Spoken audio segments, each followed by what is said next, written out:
What? What is this nonsense? Another supplement to episode 25? That was like 3 months ago. Adam, what are you doing? Well, let me tell you what I'm doing. I am flipping through Descent into Avernus, and I am absolutely loving it, and I see that there are more fiends to bring you. And because I love you as much as I do, I thought that I would take the opportunity right now during the month of October, as we are gearing up to Halloween, after we've talked about undead and we're talking about horror. We got Black Dragons next week. We're doing all of this Call of Cthulhu stuff going on, but we're not talking about fiends. So I thought that now would be the time to do it. Now is the time to bring you lovely people the final update, which brings us completely up to date on absolutely everything fiendish. So, buckle in. We're going to hell.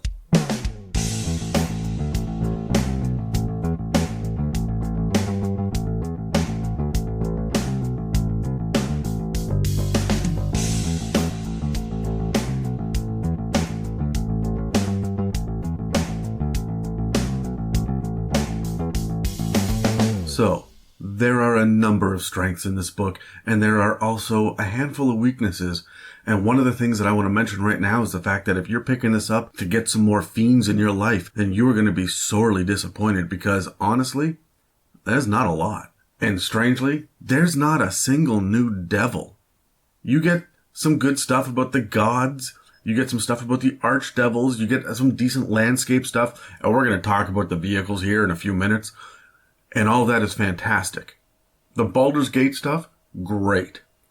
But there's not a single new kind of devil. As a matter of fact, there are only 2 new fiends in the entire book. The first one is the Hell Wasp. Now, the Hell Wasp is lawful evil, but it's considered a generic fiend. It's not a devil. It's large, it's CR 5, and its AC is high for this level, but the HP is low, which leads me to believe that it's supposed to flutter around and hit your guys and make it really a pain in the ass to try to hit this thing as it weaves in and out of battle. It only crawls at 10 feet per round, but it does fly at 60 feet, so this is very much a hit and run kind of attacker here. Its strength is good, and its dex is okay, but the rest is average, with charisma being pretty low. It has dex and wisdom saves, which are nothing to write home about, but, CR 5, so the fact that it gets saves at all is pretty impressive. One of the few vulnerabilities that we ever see in D&D comes with the Hell Wasp, and that is the vulnerability to cold. And it's because if you look at this, when you get the impression of this creature itself, there's some sort of internal fire burning deep in its belly, which is why it's also immune to fire. It has pretty standard dark vision at 60 feet, and it speaks Infernal, strangely, which is kind of neat, and I like that. But it can also communicate telepathically with any other Hell Wasps within 30 feet. Like everything else down here in Hell, the attacks are considered magical, and it has multi-attack. It actually gets 2 attacks, 1 for each kind of attack. The first one is its Sting, which does moderate piercing damage for this level. I think it's a D8. But it also does 2d6 fire damage, which really goes into the whole idea that these Hell Wasps are built with hellfire in their bellies. It also forces a relatively easy con save. It's only a DC 12. But if you fail, you are not only poisoned, but you are also paralyzed. Now, you may think that the paralyzed makes the poison kind of useless, and it does as far as a disadvantage on attacks and ability checks, but it's also a disadvantage on saves. And while there's nothing else really here that forces a save, you are just going to be able to start stacking stings round after round after round. The other attack that it gets is sword talons, which are really just its really sharp legs, according to the art. But, it has a decent chance to hit, and it does 2d4 piercing damage, but that's it. The real big thing about this is the sting, and the fact that it can fly in, hit you, fly out. And I would say that because it can communicate telepathically with any other Hell Wasp within 300 feet, these guys need to come moving in a pack. Yes, it's a CR 5. Yes, it's going to terrify the shit out of your tier 1 party. But I want to throw about 7 of these things at a tier 3 party and see how they handle it. The next thing we have on our list is the Crokic Toic. This one is so strangely out of place in this book, but I absolutely love it because it's so weird. This is a demon. It is chaotic evil, but it's gargantuan. It is an amphibious, fish-like demon with teeth, fur, ears, and a hyena's laugh. It's like if a fish were imbued with hyena features and were blown up to just monstrous size.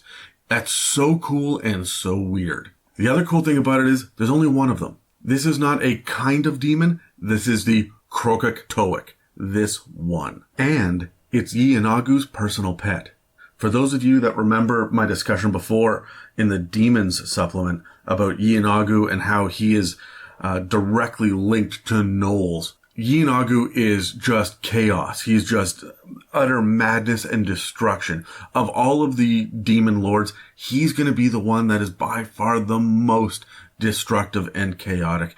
And I love the fact that he's got a freaking pet that's gargantuan and is amphibious. And it's amphibious because, check this out, it is immune to mind-altering effects, specifically the river Styx. And it's used as a troop transport for demons by holding the demons in its stomach and puking them out when it gets to its destination. It's even been known to do this with Yeenagu himself. So this thing is like, think about like a giant whale covered in fur that can walk on land, that pukes up demons. Sometimes, occasionally, a demon lord, and it's got this hideous hyena's laugh to it. It's a CR14, and it has a low AC for this level, but it has shit tons of hit points. It walks at about 60 feet around, and it swims at 60 feet around, so this thing is relatively fast, too. Which tracks with a lot of the Gnoll and the raiding party and Yeenagu himself lore that's out there, so its strength and con are huge, its intelligence is weak, and everything else is pretty average. Its main saving throw is Constitution, get a huge bonus to that, but its Wisdom gets a boost too, which is kind of nice. It has resistance to cold, fire, lightning, and all the regular non-magical bludgeoning, slashing, piercing nonsense. It's also immune to poison, and being charmed, frightened, and the poison condition. It has great dark vision, and it understands Abyssal, but it can't speak it, so it can be commanded. This thing really does feel like a henchman to Yeenagu, and if I was ever going to do a Gnoll campaign, this shit would be showing up in it at high levels. So like I said, it's amphibious, so he can breathe air and water, and he can walk on land and swim and stay submerged. It has advantage on saving throws against spells and magical effects. Its weapons attacks are magical. It can't have its memory stolen or modified, and it is immune to any attempts to detect or read its thoughts. What's interesting here is that there's really no mention of whether or not you can detect or read thoughts of things inside of it. So that's going to be up to DM discretion. It can jump 30 feet high and to a distance of 60 feet without needing a running start, which means this thing can just land on people, which, as we all know from listening to the Dragon episodes and Terry, that's one of the most terrifying things and should just destroy parties. It doesn't have a multi-attack, but the bite attack that it has does get a plus 14 to hit. It has a reach of 15 feet, and it does 10d6 plus 9 piercing damage. So this thing is no slouch in a fight. But it's really not meant to do much of anything except disgorge its allies, which is its other main action. It recharges on a 6, so remember, it can do this over and over and over again. And it will disgorge 1d4 Barlguras, 3d6 Gnolls led by one Gnoll Fang of Yeenagu, 6d6 Dretches, or 1d3 Rocks. They have to appear within 30 feet of the Krokatoic's mouth, or as near as possible, but you could be spewing out demons on the regular, and there's really nothing in it at all about how many it can hold. There's no mention of that. So in theory, as long as this thing is still alive, it can be spewing out hordes of demons. I get that this thing is built for the Blood War. It's meant to turn the tide in any single battle, and I really like that. And while it is a CR14, I would not throw this at any party below about a level 17, just because it has the potential every round to get backup. And it can leave and swim away whenever it wants. It can jump and land on people. It's got crazy resistances and immunities, which, I mean, they should be able to bypass everything that they have by really the end of tier 2 should have magical properties to it. But the fact is that you can't really detect it until it's too late, and here it is, and now it's got friends. That's crazy. When this thing spews out 1d4 Barlguras at you, you're dealing with those things first, and if you are unlucky enough to get within 15 feet of this thing, it is going to chomp on you.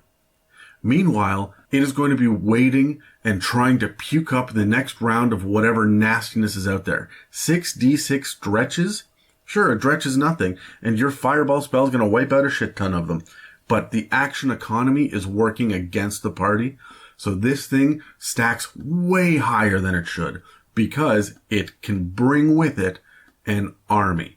And the longer that it's on the battlefield, the more deadly it becomes. Now, before we get into the vehicles, I want to talk about a couple other constructs that are directly related to the lower planes. An interesting addition into this book, The Descent into Avernus, or Avernus, depending on how you want to pronounce it. It's a new kind of golem, but it's really very similar to an old kind of golem. They're calling it the fiendish flesh golem.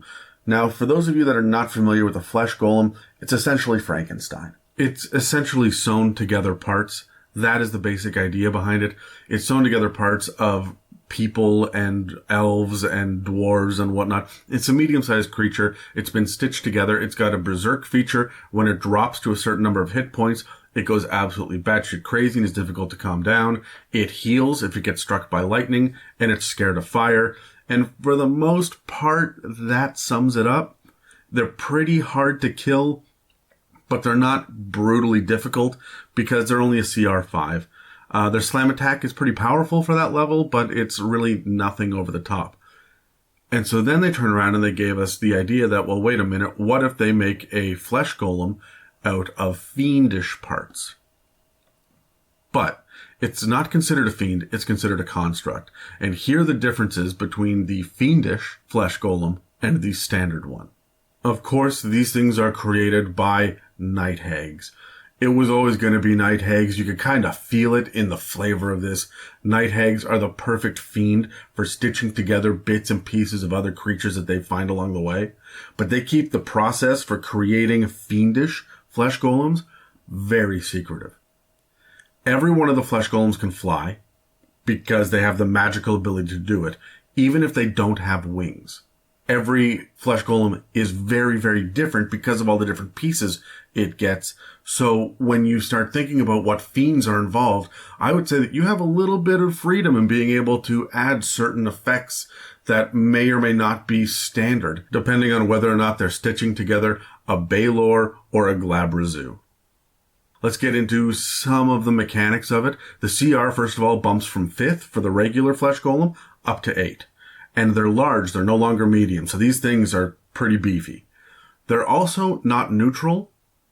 They're just considered unaligned now, so do with that what you will. I feel like that's Wizards retconning a little bit, and if they ever do a major re-release of the Monster Manual, the golems will probably be unaligned and not just neutral. There's a +3 increase to its AC, and the hit points more than doubles. They can fly 30 feet and walk 30 feet. The strength and con both get minor bumps, and the intelligence gets a bump, but the modifier doesn't change, so, you know, who gives a shit? It's resistant to fire and cold damage, and immune to lightning, poison, and the bludgeoning, slashing, piercing from non-magical weapons that aren't adamantine. Now, the lightning, poison, and bludgeoning and slashing and piercing, the adamantine, all that's normal for flesh golems. The resistant to fire and cold, that's new. And the other interesting thing is that they aren't immune to silver weapons, like the normal one is. I don't know why they added that little bit of detail in here, but I like it. The Berserk feature is exactly the same, except that it triggers at 100 hit points or fewer instead of 60 hit points or fewer, which makes sense because it got a huge bump to its number of hit points, and everybody's doing more damage by level 8 than they were doing at level 5, so. It no longer suffers from the aversion of fire, which had imposed disadvantage on attacks and ability checks until the end of the golem's next turn if it took fire damage. It doesn't get that anymore because, well, frankly, it's resistant to fire and it's from freaking hell. It's still immune to having its form altered by any spells or effects. It still heals if it's hit with a lightning spell. It still has advantage on saves against spells and magical effects. And it still has a multi-attack, which counts as magical attacks. As far as the attacks themselves go, it used to be a +7 to hit. Now it's a +8. It used to be 2d8 +4 bludgeoning. Now it's 2d10 +5 bludgeoning. It's not very inspired when you get down to the attack, but I feel like if you want to make this a CR9 or a CR10, and you want to bump it up a little bit, then you should be giving it bits and pieces of weird things from Wastroliths and Hezrus and any one of the crazy-ass devils that you can find. Because it's all about bits and pieces of creatures, you can stitch all of these things together and try to really make this your own. The other thing that's really interesting to me is that when a demon dies, and this is canon, when a demon dies, it just turns into what's called demon ichor. It just turns into this black tar-like nasty substance that smells and probably doesn't taste too good. Which means that if this thing has demon parts attached to it, those parts must have been cut off while the demon was still alive. I'm getting some real torture chamber, crazy night hag nurse, amputee, like body horror level shit going on. If you can find the lab where these things are made, that's got to be a nasty place to be. And I hope that someone is going to use that idea in a Halloween one-shot. Let's jump in now to the Hellfire engine.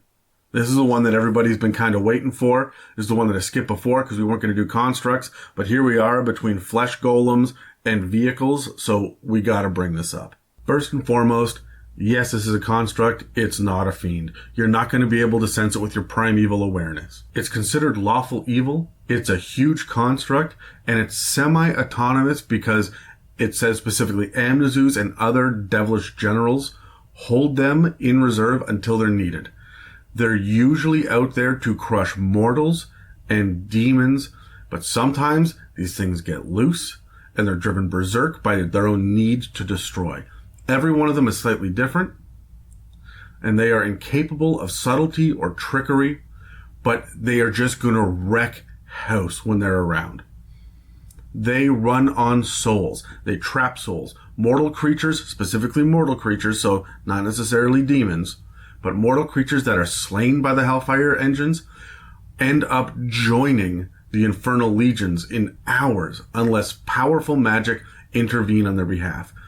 Archdukes would like nothing better than to modify this magic so it works against demons too, but they haven't figured out how to do that yet. Remember, it's a construct, and it doesn't require air, food, drink, or sleep. This thing is going to run after your party, and if they can't stop it, it is going to be a Terminator coming after them. It's got a high AC, it's got high hit points, but not as high as you'd think it should be considering it's a challenge rating 16. I feel like I could throw this against a level 11 party, and it could probably be defeated. It'd be scary, but it would be defeated pretty easily. The strength and con are through the roof. The dex is okay.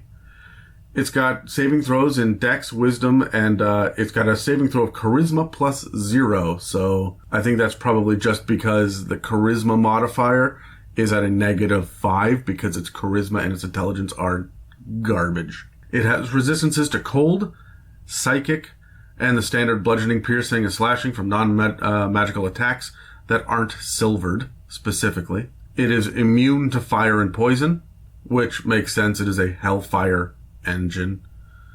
Its condition immunities are charmed, deafened, exhaustion, frightened, paralyzed, poisoned, and unconscious. It does have dark vision out to 120 feet. I'm not sure this thing has eyes, but I can say that it can sense somehow up to 120 feet in the dark. It understands Infernal, but it can't speak. Like the Flesh Golem, it is immune to any spell or effect that could alter its form, and it has advantage on saving throws against magical effects and spells. Now, one of my favorite things about it is that it's got what's called Flesh Crushing Stride. The idea is that if it moves up to its speed in a straight line, so what you're doing is you're overrunning, you're charging, you're trying to run over your enemies here. During the move, it can enter any creature space that's large or smaller and force that creature to make a DC 18 Dex saving throw. On a successful save, that creature is pushed 5 feet to the nearest space out of the Hellfire Engine's path, but on a fail-saved, you fall prone and you take 8d6 bludgeoning damage, and if it stays in your space while you are prone, it's considered on top of you, and you are now restrained as well. While you're restrained in this way, you can make a DC 18 strength check, and on a success, you can be shunted to an unoccupied space of your choice within 5 feet of the Hellfire Engine, and you're no longer considered restrained, but man, these DC 18s can be a little rough when you are running over bards and wizards and sorcerers. It also has 3 different options for weapons themselves. The first one, though, doesn't need any help from the other 2. It is by far my favorite because it's just batshit insanity. It's called Bone Melt Sprayer, and it essentially shoots a 60-foot cone of acidic flame, and any creature that is caught in the cone has to make a DC 20 Dex save, taking 2d10 fire damage plus 4d8 acid damage on a fail, or half as much on a success. But if you fail the saving throw, then you are considered drenched in this shit, and you take an additional 1d10 fire and 2d8 acid at the end of every turn until you or someone else within 5 feet of you take an action to scrape that shit off of you. Unless you are a rogue or a monk or a very high-level ranger, you are going to take some amount of damage from this, and it is going to hurt. It is going to hurt a lot. And I absolutely love it for the bizarre, disgusting, gross flavor involved in it. The next one is what's called the Lightning Flail. This one has got a plus 11 to hit, a 15-foot reach. I'm loving the reach in this episode. We got it with the Krokek, and now a 15-foot as well with the Hellfire Engine. Man, we need things that have longer reach, and now we're getting them. When you hit, you do 3d8 plus 5 bludgeoning damage plus 5d8 lightning. Up to 3 other creatures of the Hellfire Engine's choice that it can see within 30 feet have to make DC 20 Dex saves, or they take 5d8 lightning damage on a fail. Half as much on a success. That means that you are not only hitting someone with this massive lightning attack, you are also hitting everybody around them. And that was within 30 feet of the target. That's a 30-foot radius. You are smoking the party with this. The last option is the Thunder Cannon. The Hellfire Engine targets a point within 120 feet of it that it can see, and every creature within 30 feet of that point has to make, again, a DC 20 Dex save, taking 5d8 bludgeoning damage plus 2d12 thunder damage. Again, take half as much on a successful save, but my god, the damage output on this thing is why it's got such a high challenge rating. The other thing that you should be noting on all of this is that there is no recharge on any of these. If you know that your guys are immune to acid, or you've got a Dragonborn that's resistant to lightning, you can just choose not to use that one and hit them with something else instead. There's so much potential for carnage with this thing. Interestingly enough, there's nothing in any of this that says that it's a siege weapon, and I really feel it should be. It should be doing double damage to objects and structures. But it does have the cool little flavor that if it kills a creature, that soul rises from the river Styx as a lemure in Avernus in 1d4 hours. If the creature isn't revived before then, only a wish, spell, or killing the lemure and casting true resurrection on the creature's original body can restore it to life. The only things that are immune to this are constructs and devils. This is an absolutely phenomenal way to force your players to go down to hell to rescue a friend. You need gentle repose, or you need some sort of sequester spell, something to keep that body from rotting. You need it to be in a safe environment on the regular primaterial plane while they go down into one of the lower planes. They have to find this Lemure. First they gotta find it, then they gotta murder it. And I'm pretty sure you're playing Where's Waldo before you can get that far. And then, only then, you have to find high-level, 9th level spells in order to bring them back. That is such a crazy quest. And I absolutely love it. The idea of a Hellfire engine starting off your tier 2 portion of your campaign, and it starts off by running over the prophesized Messiah, the only person that can save the world, and now your heroes, they have to, A, stop the Hellfire engine, which they're probably too low level to do, and B, now descend into hell and find the soul of this creature, of this Messiah, and bring it back up, and then wrangle high-level wizards and sorcerers to come together to help them, maybe a high-level cleric, and then you can get into who sent it. And now you've got a big bad evil guy worked into the background as well. Okay, now let's shift our focus away from these creatures, and let's look at the obviously inspired by Mad Max Fury Road, batshit over the top, ridiculously amazing, crazy, bizarre, and fantastic vehicles that you can get to travel through the 9 hells. First and foremost, these machines are vehicles that are diabolical. They are devilish. They are from the 9 hells, and they are fueled by the souls of the damned. Some of them can be used as scouts, some of them can be used as troop transports, and some of them can be used as tanks. But they give you 4 different options in the book, and I'm sure that you can kind of homebrew your own if you need something specific, but I absolutely love what they have to offer. Now, each one has a creature and cargo capacity that's described. It says right in it that the creatures that are in and on the vehicle itself either have to be in one of the slots, in a passenger seat, or clinging on to the outside of the vehicle. I really like the flavor of the idea of clinging on, and I myself would say that if there's not a spot for you to be sitting, to be operating a piece of this vehicle, of this machine, then you have to be clinging on to the outside and hoping. Maybe you're holding on to the outside and you're just flinging spells or shooting a crossbow or doing whatever that you can, because these things, this is so Mad Max and it's so much fun. You can hear the excitement in my voice. So, first and foremost is the armor class. Every one of them is considered to have an armor class of 19 plus its dexterity. When it's not moving though, any attacks made against the machine itself have advantage because of course it's not going anywhere. There are ability scores. Its size and weight determine the strength. Dexterity is how well it handles. And a constitution is its durability and the quality of the construction.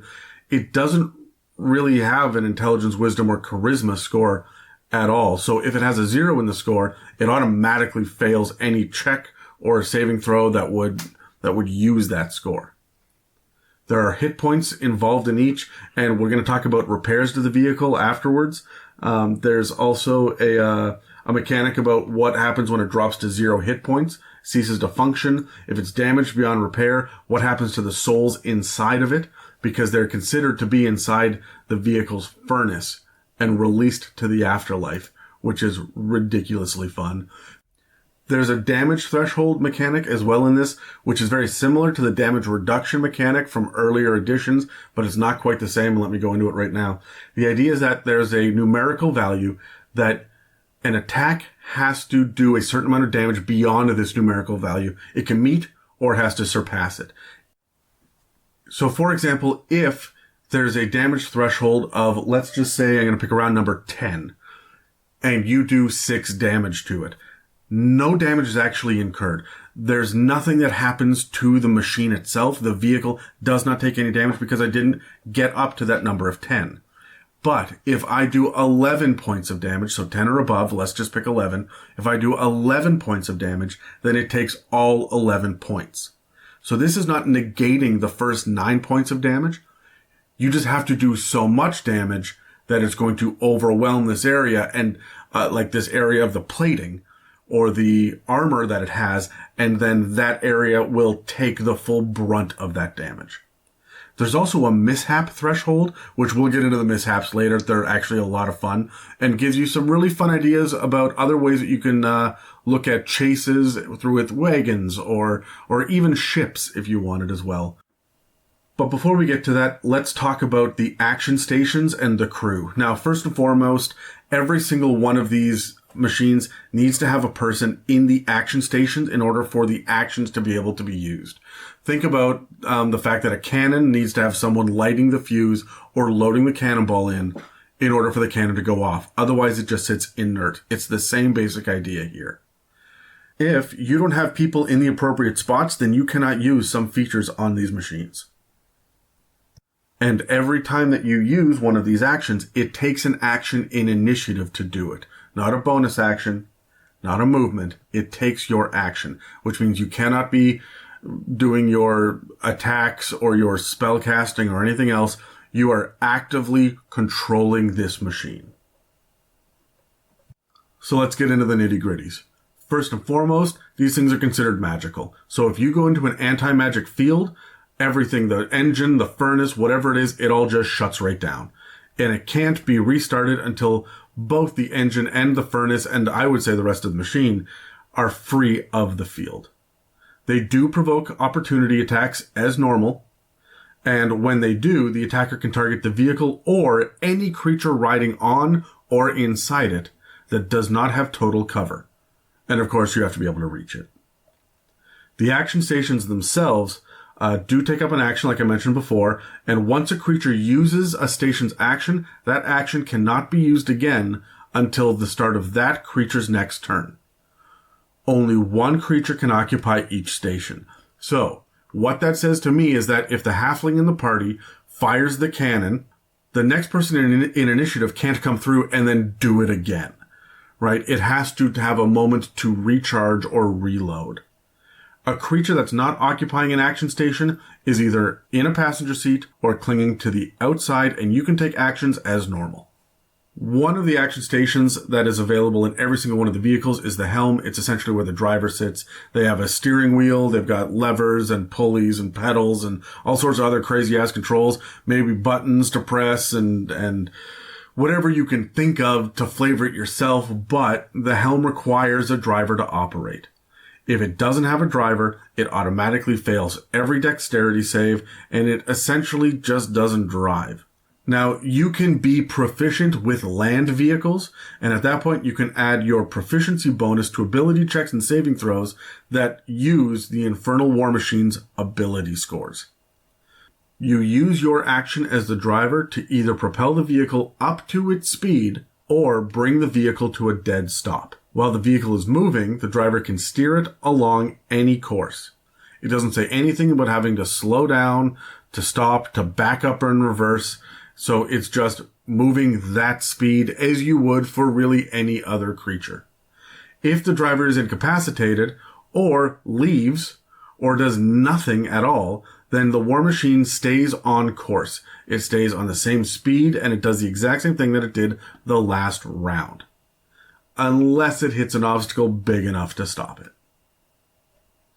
Now here's some bonus actions that a driver can do. You can start the engine or shut it off. You can cause the infernal machine to take the dash or disengage action while the vehicle's engine is running. Or you can insert a soul coin or pour a flask of demon ichor into the engine's furnace. What is a soul coin, you ask? A soul coin is essentially a token imbued with mortal souls that you put into the furnace and it gets burned up immediately and all of those souls get added to the machine and they slowly become destroyed over time as it fuels the machine. It is just the fuel that gets these vehicles moving. You can also use demon ichor as a sort of nitrous oxide boost like they do in the Fast and the Furious movies. I guess might be the best way to, the best parallel there. Now, there are other weapon stations. One weapon can be replaced with another, and there are alternative kinds of weapon stations, but there is a maximum number per vehicle as well. You also do need the appropriate number of crew to operate any one of these replacement weapons as well. Let's get into the fuel a little bit though. Among the vehicle's helm controls is a narrow slot in which a soul coin can be fed. So this thing is really like it's actually the size of a coin. If you put it inside, it goes into the furnace, which is 2 size categories smaller than the vehicle itself. The War Machine's furnace consumes the soul coin instantly, expending all of the remaining charges at once and destroying the coin in the process. The soul that's inside the coin is now trapped in the furnace instead. It powers the War Machine for a duration that's determined by how many charges that the soul coin had when it was consumed. 1 charge is 24 hours, 2 charges is 48, 3 is 72, and so on and so forth. So you get 1 day of use for every soul in one of these coins. If the soul is still trapped in the furnace when this duration ends, the soul is destroyed. Not even gods can restore a soul destroyed in this manner. That is the end, pure oblivion, no afterlife, gone. One of my favorite details that I think a lot of people are going to overlook when it comes to these vehicles is the fact that they are not quiet. It says right in the text, you can hear the anguished, audible screams of the souls trapped inside the furnace for 60 feet in every direction. Each new soul that's fed to the furnace adds more fuel to the vehicle, allowing it to run longer. So I love the idea of just dropping 400 of these coins in, and there's just being this chorus, this ongoing screaming chorus as you are tearing ass over a wasteland in the middle of the night, and they can see the fire from the engine, and anybody nearby can hear the screams as it goes by. That's terrifying, and I absolutely love it. And I hope that anybody running these war machines really leans into the audible factor of them. Now, as for the Demon Ichor boost, you can pour a flask of Demon Ichor into an Infernal War Machine's furnace, and that will increase the speed by 30 feet for 1 minute. While the vehicle's speed is increased, in this way you roll a d20 at the start of each of the driver's turns. On a 1, the furnace ruptures. And I'll get into what that means when we look at the mishaps. Which means you have a 5% chance of blowing up your freaking vehicle. So really beneficial, but, well, no pain, no gain. But before we get into the mishaps, let's look at the vehicles themselves so we kind of know what we're dealing with here. First and foremost is the screaming, 2-wheeled motorcycle called Devil's Ride. The front of it looks like the face of a grinning devil, and the horns sweep back to become the handlebars for the motorcycle. It doesn't have weapons, but it does have incredible speed and maneuverability. It can carry only 1 medium creature. While it is large, it weighs 500 pounds, and it can carry 100 pounds of cargo. It can only hold 1 person. It has an AC of 23, so that's 19 when motionless, because it's got a +4 to its dex. And when it's not moving, you get advantage to hit it, like I said before. It only has 30 hit points. This is not a 4d8 plus 2. It's just straight 30. The damage threshold is 5, which means if you do less than 5 damage, so 0 to 4 damage, nothing happens when you hit it. The mishap threshold is 10. If you do more than 10, then we're going to roll on the mishap table to see what happens. It can move 120 feet in a round. Its strength is +2, its con is +1, and its dex is +4, which makes a lot of sense. And of course, there's zeros in the other stats. It is utterly and completely immune to fire, makes sense, poison, sure, and psychic damage. It's immune to the conditions of blinded, charmed, deafened, frightened, paralyzed, petrified, poisoned, stunned, and unconscious. The other cool thing about this is that it has the ability to jump. If it moves at least 30 feet in a straight line, keep in mind its speed is 120, but if it can go 30 feet in a straight line, it can clear a distance of up to 60 feet when jumping over a chasm, ravine, or other gap. And yes, jumping does take up the same amount of movement as normal.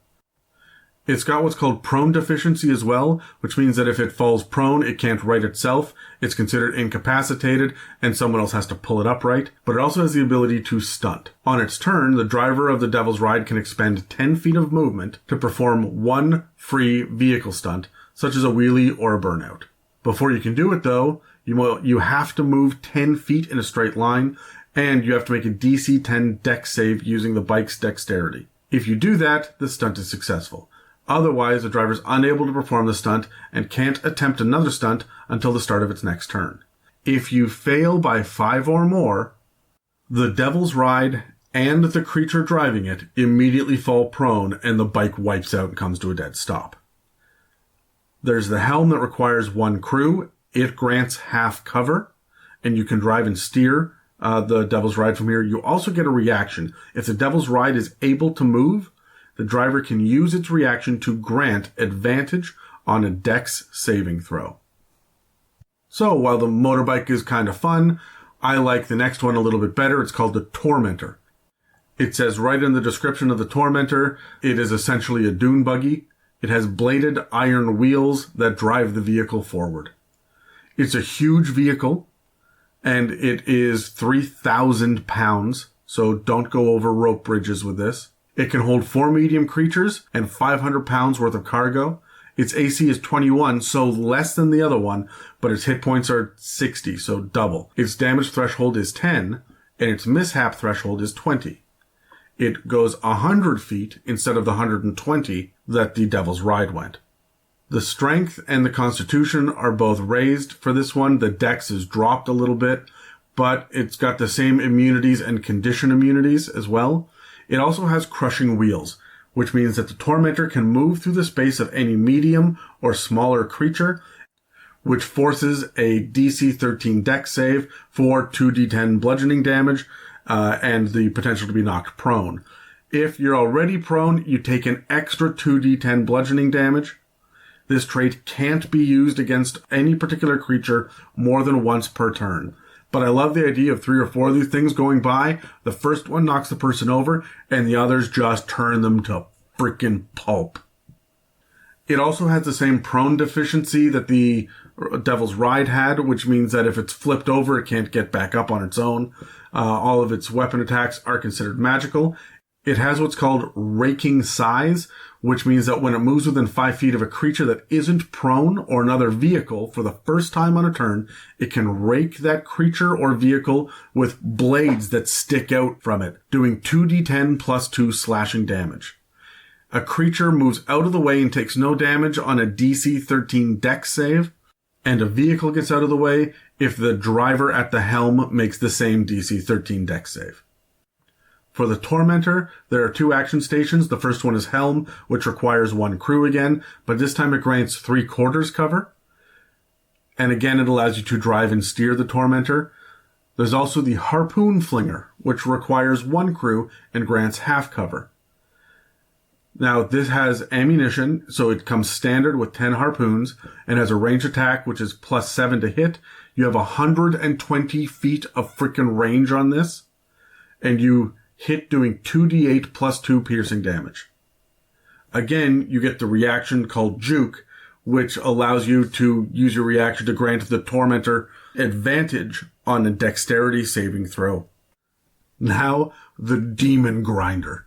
It is a bulky, armored coach that rumbles loudly as it crushes obstacles and enemies in the path with the help of a swinging wrecking ball. It has iron jaws mounted on the front of the vehicle, and it handles like a garbage truck. This thing is gargantuan. It is 12,000 pounds. It can carry 8 medium creatures. Its cargo capacity is 1 ton, and its AC is 19. It has 200 hit points. The damage threshold is 10, and the mishap threshold is 20, much like the Tormentor. Its speed is also 100 feet as well.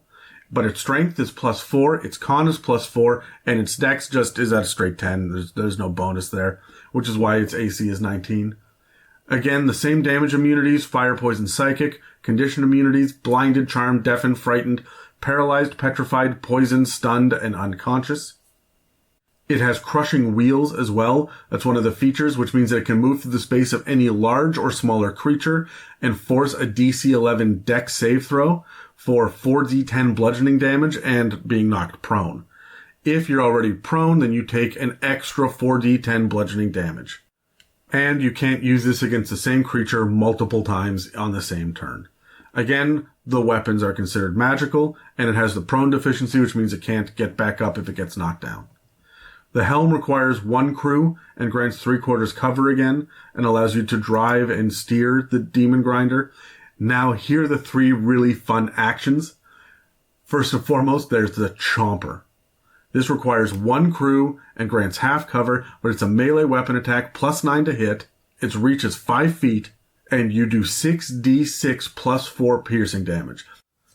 These are the jaws that are at the very front of this that I talked about before, that are just constantly moving and chewing up and spitting out creatures. And it says that a target reduced to 0 hit points by this damage is ground to bits and spit out through pipes on both sides of the Demon Grinder.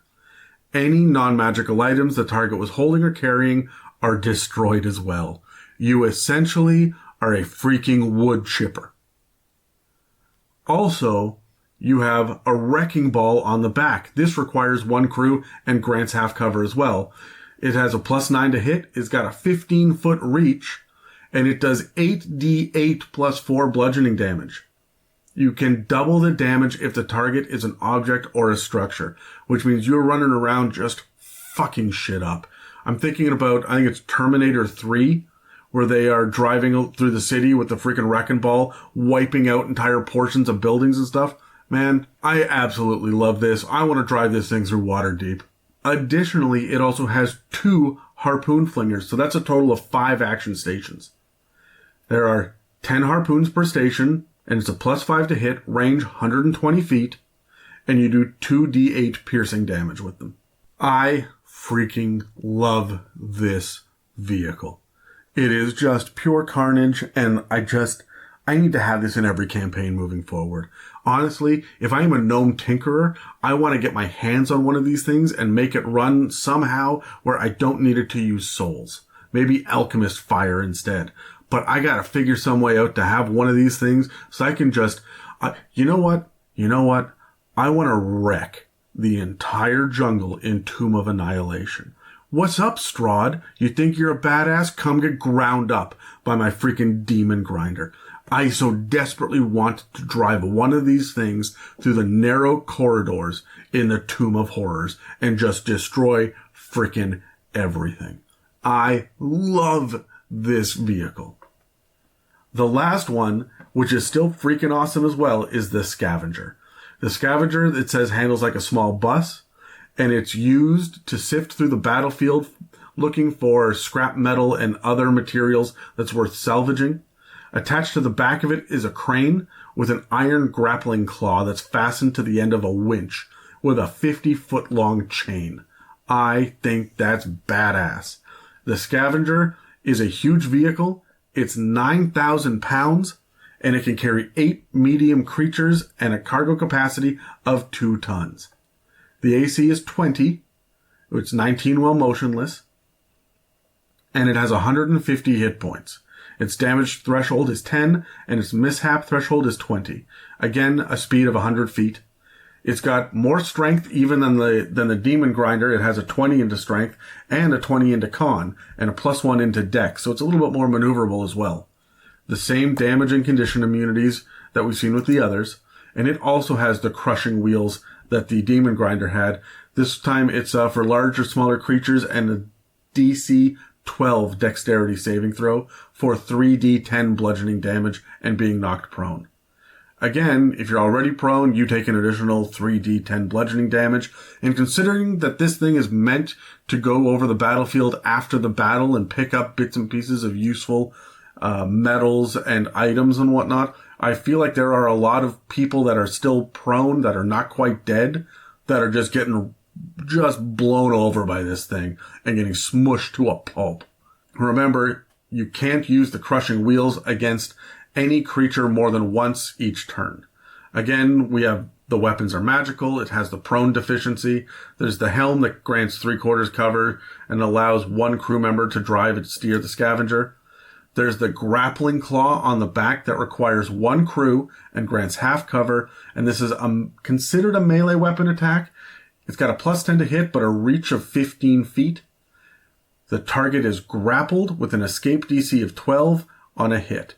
If the target is a creature, it is restrained until the grapple ends. The grappling claw can grapple only one target at a time.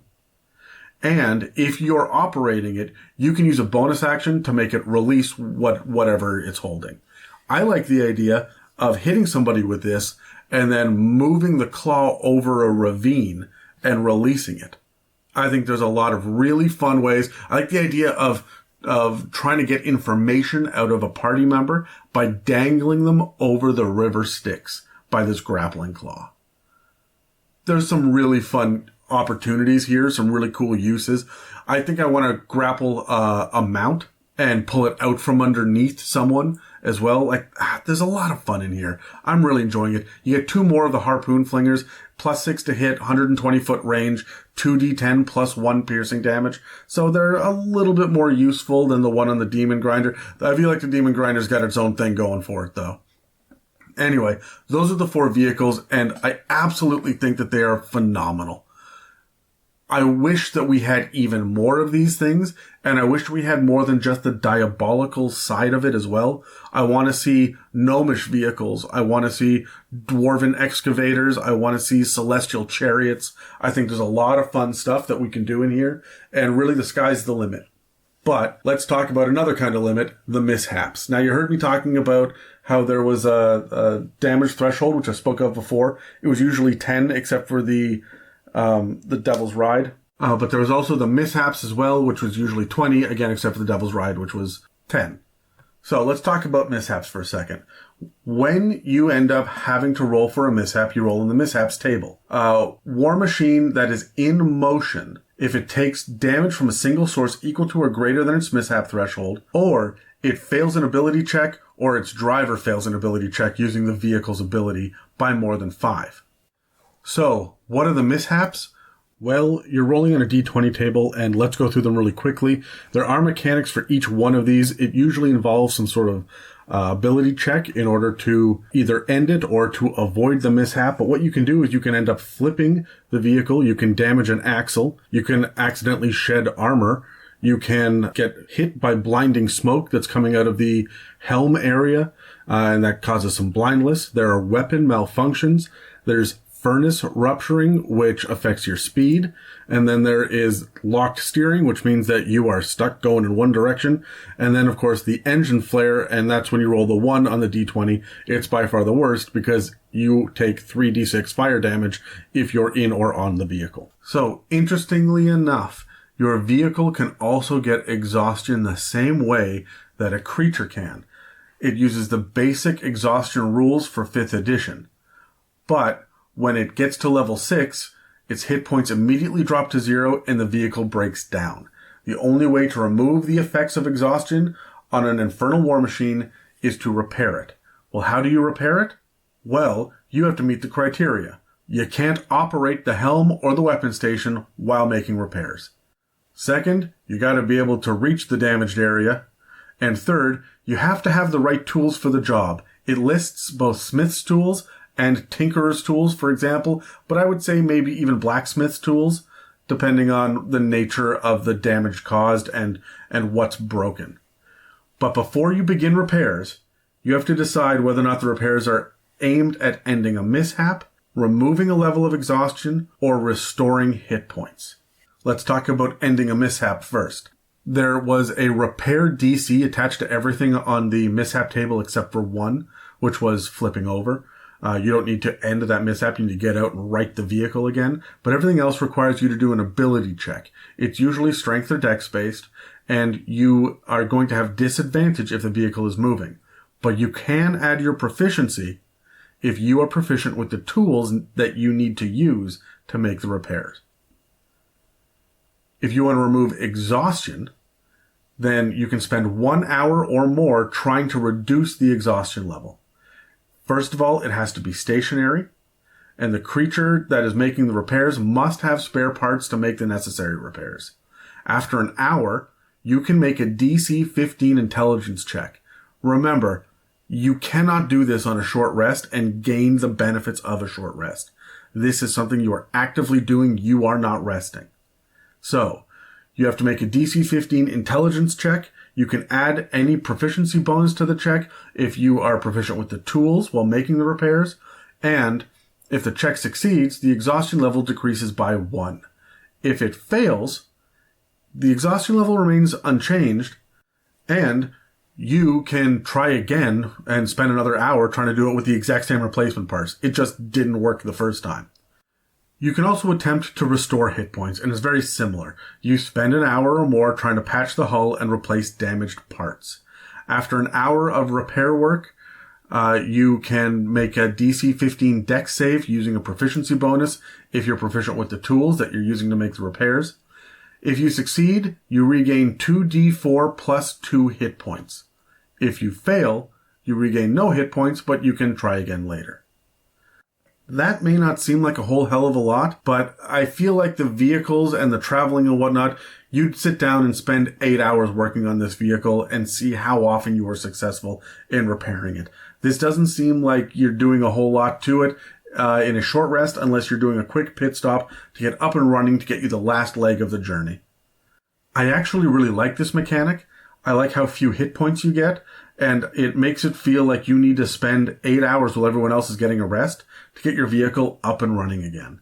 As far as crashing goes, your war machine crashes into anything that could reasonably damage it, such as an iron wall or another vehicle. I'm thinking maybe a giant boulder or a cliff face. You immediately come to a sudden stop. You take 1d6 bludgeoning damage for every 10 feet that you moved since the last turn, up to a maximum of 20d6. Now, that is just for the vehicle itself. Whatever the vehicle struck takes the same amount of damage. If it's less than the Infernal War Machines damage threshold, the vehicle takes no damage, but the object still does. Regardless of whether or not it takes damage, each creature on the inside of the vehicle or hanging onto the vehicle when it crashes has to make a DC 15 strength save, taking 1d6 bludgeoning damage for every 10 feet the vehicle moved since its last turn, up to a maximum of 20d6. You take half as much on a successful save. This is essentially the same mechanic for falling.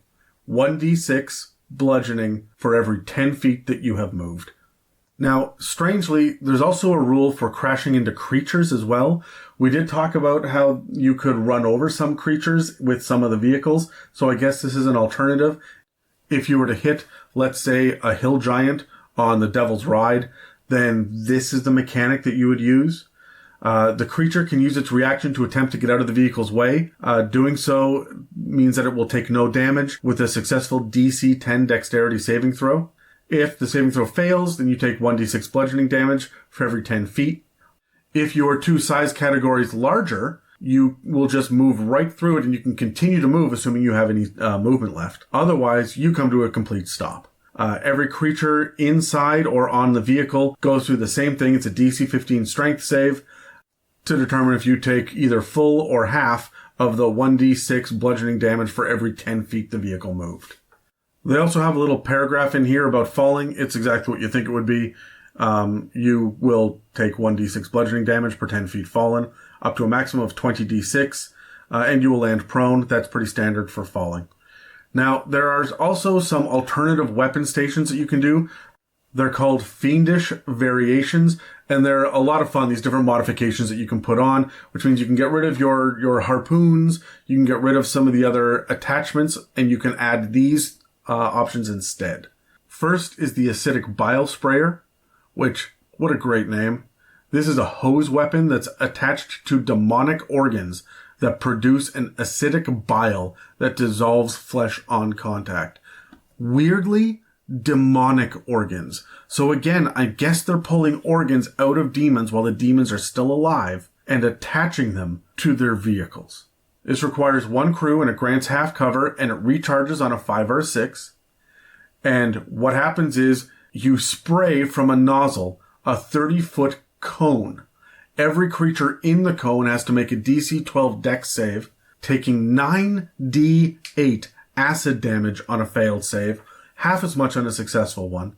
And if a creature is reduced to 0 hit points by this damage, they are dissolved, leaving behind any objects it was carrying or wearing. Which means you can just straight up freaking melt your players. There's also a flamethrower because, of course there is. Although it's useless against demons, it's great against mortals. Fire shoots out in a 60-foot line that is 5 feet wide. Each creature in the line must make a DC 15 Dex save or take 4d8 fire damage. Take half as much on a successful save. The fire ignites any flammable objects in the area that are not being carried or worn. There's also the Infernal Screamer. A writhing humanoid torso made of melting wax juts out from this station with a barbed hand crank between its shoulder blades. The figure telepathically shrieks in agony when the crank is turned. It requires 1 crew. It grants half cover. Seriously, wizards? What drugs were you on when you came up with this one? Because you need to share. The operator targets 1 creature that it can see within 120 feet of the Screamer, and the target has to make a DC 15 Wisdom save, taking 4d12 psychic damage on a failed save, or half as much on a successful one. I'm always just happy whenever I see anything that does psychic damage, and the fact that it's so weird and twisted and bizarre and horrifying just makes it that much better. The last one is the Styx Sprayer. This flexible hose is connected to a tank that holds 30 gallons of water from the river Styx. Each use of the weapon depletes 10 gallons of the water, so you can only use it 3 times. Refilling the tank requires access to the Styx. This is considered a ranged spell attack. It's +5 to hit, your range is 30 feet, you can attack 1 creature, and the creature is struck by water from the river Styx and is targeted by a Feeble Mind spell with a spell save DC of 20. If it's already feeble-minded, then it is immune to this effect, as is any creature that's adapted to the river Styx, like, for example, the Krokektoic. If the target fails its saving throw and the spell's effect is not ended within 30 days, then it's now permanent, and the creature loses all of its memories and becomes a near mindless shell of its former self. Nothing short of godlike intervention can undo this effect.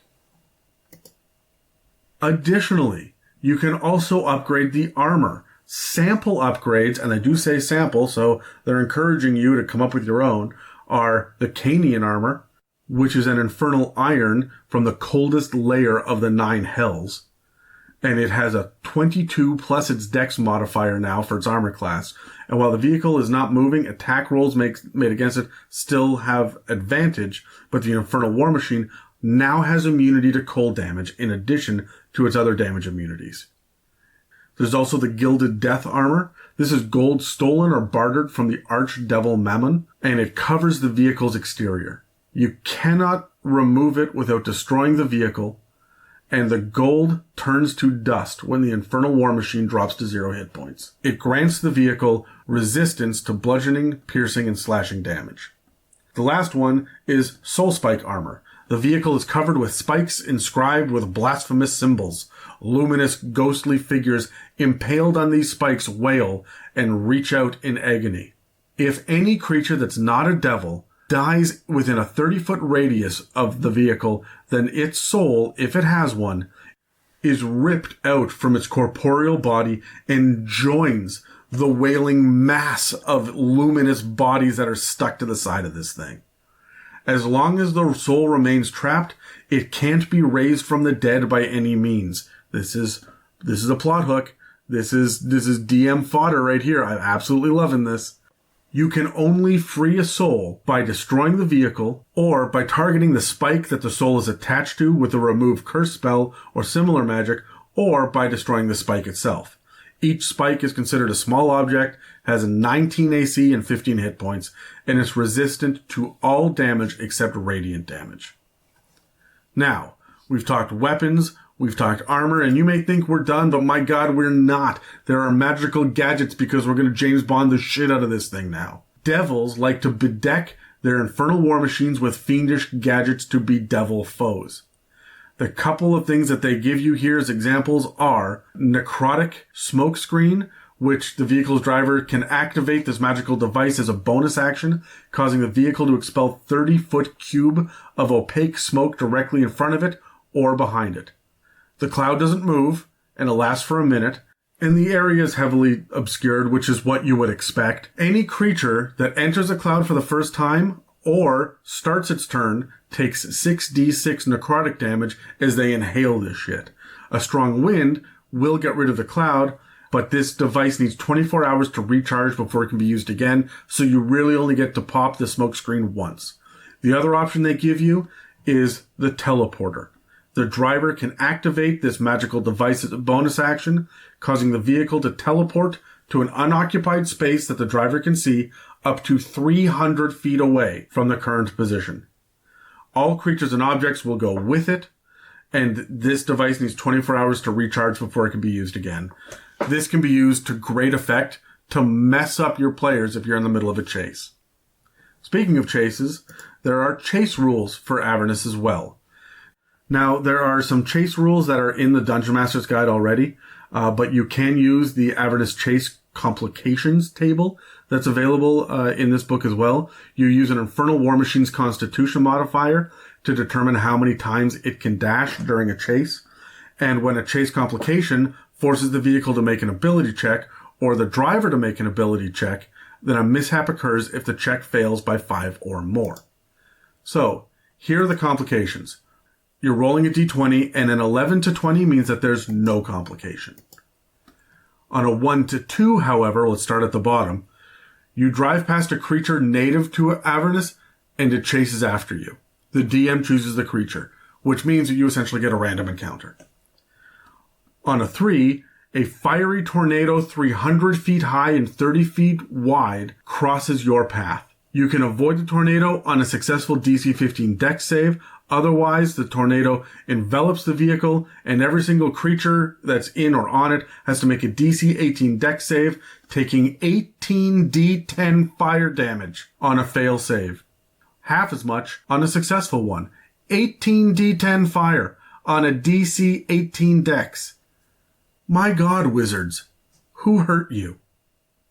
On a 4, a swirling cloud of dust envelops the vehicle, and any creature on or inside that doesn't have total cover is blinded.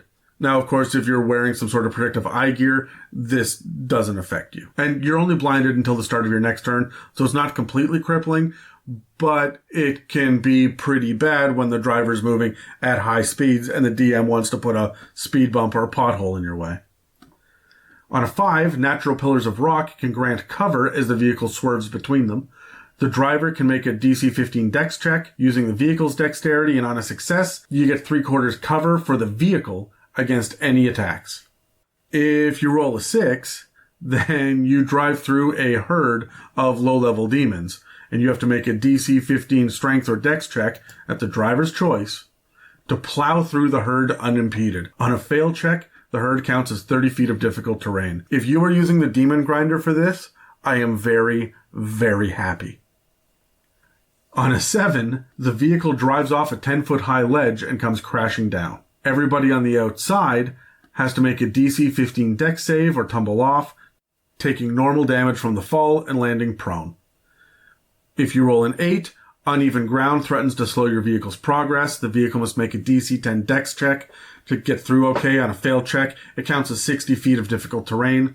And on a 9, then there are other abandoned war machines all over the landscape, and they're rusted beyond repair, and they're half buried in the dust. And if the vehicle is using a dash this turn, then the driver has to use a DC 10 dexterity check to make sure that you don't crash into one of these derelict machines. If you roll a 10, part of the ground gives way underneath the vehicle, causing you to roll over. You have to succeed on a DC 10 dex save.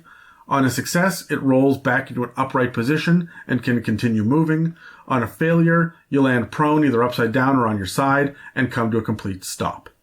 Any unsecured creature holding onto the outside has to make a DC 20 strength save or tumble off, landing prone in an unoccupied space within 20 feet of the overturned vehicle.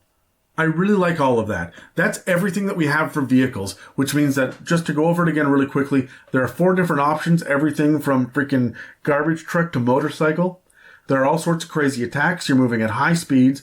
Mortal souls are fuel, and demon bodies are considered to be nitrous. As you are driving this thing, there are all sorts of complications. There are mishaps. You've got a little bit of some damage reduction for low-level attacks, but for the most part, you've got these big, crazy weapons hanging off of it. You can turn people to chunks. You can grapple them.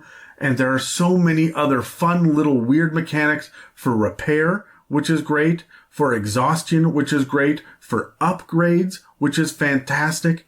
There's so much to do with these vehicles, and I hope everybody takes the opportunity to sit down and really think about what they would like to do, especially if you are running an evil campaign. How freaking badass is that? If you are ever going to go to hell, or you're going to be hell adjacent, or if you are going to run an evil campaign, head to the garage. Check this out. See what you can do and work with your DM to include these infernal vehicles, and if they've never heard of it, point them in that direction. These are so much fun, and they add a whole radically wacky, new, memorable side to Dungeons & Dragons without really tipping the scales in any given direction. I like these vehicles so much more than I liked the ships in the Ghosts of Saltmarsh. The ship stuff is useful, but it's not fun like this. It's not as interesting, and I would see about maybe using some of these weapons on the boatman across the river Styx boat. Maybe you can put this on some pirate ships. Hell, put it on an airship. That'd be fantastic with the grappling hook. Anyway, while Descent into Avernus or Avernus, depending on how you want to pronounce it, was completely lacking in the Devils and lackluster in the Fiends, I feel like it more than made up for it with the Fiendish War Machines. So, that's it. We are now back up to date on everything Fiend and Devil and Demon related as far as creatures go. Just a quick reminder that these vehicles are considered vehicles and not constructs, so any rules about constructs do not technically apply rules as written. And that wraps up another special for the It's a Mimic podcast. Of course, I have been Adam, and you can reach me and the rest of the crew here at the It's a Mimic podcast by going to www.itsamimic.com, emailing us at info@itsamimic.com, following us on iTunes, Spotify, YouTube, and dozens of other podcast catchers, as well as checking us out on all of our social media. We're on Facebook, Twitter, Instagram, and now TikTok for those of you that give crap. So, thanks very much for tuning in, and I look forward to seeing you guys next week as we continue our ramp up to Halloween, doing everything horror that we can. I believe next week's episode is all about black dragons.